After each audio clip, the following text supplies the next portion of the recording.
Today I'm going to be talking about depression, and this tutorial is about how to help elderly people who are either in your care or family out of depression.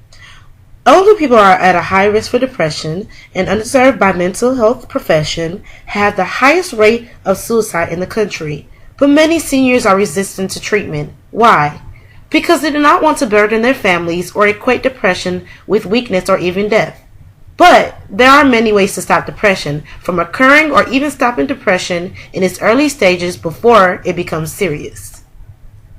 The first sign is don't miss symptoms. Depression is not normal. If your parent or elderly person in your life or that is in your care is not eating for more than a few days or loses interest in activities that used to give them pleasure for more than 2 weeks, it could be depression. 2.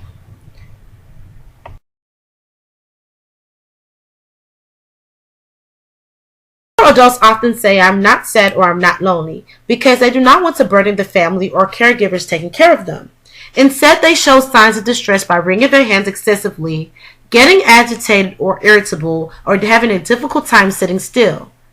This is one of the main things I want to point out that an elder depressed person will do. They'll often have a tough time being able to sit still. They'll often be getting up within short periods of times to do minimal things, or they'll fidget with their clothes or wring their hands a lot. This is one of the main things that shows you that they're either depressed or on the early stages towards depression. Many of these signs are often ignored, but instead, I feel that caregivers or people in these elders' lives should help their relatives by giving them relative break tasks. That means praise them for the small or big efforts that they make around the house, for the little things that they do. This will serve to help raise their confidence, and it might be able to be one of the steps towards getting over their depression. Look for signs that medication is affecting their moods. Medical conditions can cause depression in older adults. It is important to be aware that medical problems can cause depression in older adults and the elderly, either directly or psychological reactions to their illnesses.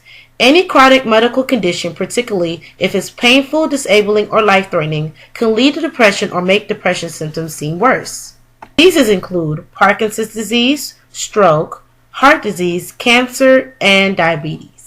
Many elderly people become sick, and it also takes effect on their bodies. With their failing health and feeling isolated, it's very easy for them to slip into depression, which is not only bad for them psychologically, it also worsens their health as stress and irregular eating takes its negative toll on their bodies. But if proper care is taken, this can all be avoided. How to help elderly loved ones fight depression. Depression is not only a thing in one's life that affects them only, it can affect their loved ones and friends around them as well. It is one of the toughest things that an individual has to be able to get over. So, they do need the help of family members, friends, and caregivers around them. Physical activity has powerful mood-boosting effects. In fact, research suggests it may be just as effective as antidepressants in relieving depression. The best part is that the benefits come without side effects. Hit the gym to reap rewards, meaning look for small ways you can add more movement to their days. If with them, park further from the store. Suggest and also take the stairs with them. Allow them to do light housework around the house if they want to. Or take them out to enjoy a short walk. Even if they're frail or disabled, there are many safe exercises you can do to build strength and boost your mood, even from a wheelchair.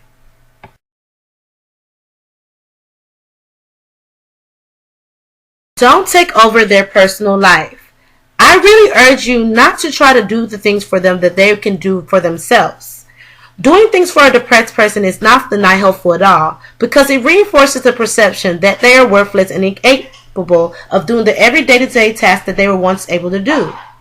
They feel. Ask your elderly parent or caregiver how they feel about a loss, if it was really important to them, or honor their emotions. Listen and offers direct comfort and support. Let them be able to talk about past memories, lost friends, or if they're lonely.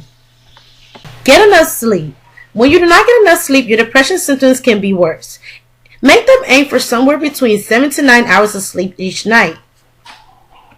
Maintain a healthy diet. Avoid them from eating too much sugar and junk food. Help them choose healthy foods that provide nourishment and energy, and help them remember to take their daily multivitamins.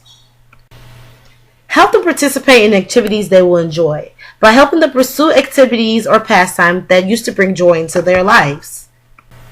Suggest that they volunteer their time. Helping others is one of the best ways to feel better about yourself and expand your social network. There are many companies and franchises that allow elderly people to come and do volunteer hours. There are actually jobs that are also open to elderly people, such as greeters at Walmart and greeters at Home Depot. Taking care of a pet. A pet can keep them good company. And walking the dog, for example, can be a good exercise for them and a great way for them to be able to go out and see and meet people. Suggest to them maybe learning a new skill, picking something up that they've always wanted to learn or sparks their imagination and creativity. This is the last one, but most important one to me, personally. Creating opportunities to laugh. Laughter provides a mood boost, so swap humorous stories and jokes with them, or watch a comedy or read a funny book with them. All these ideas and suggestions are steps and ways you can help an elderly person in your life or in your care become over depression.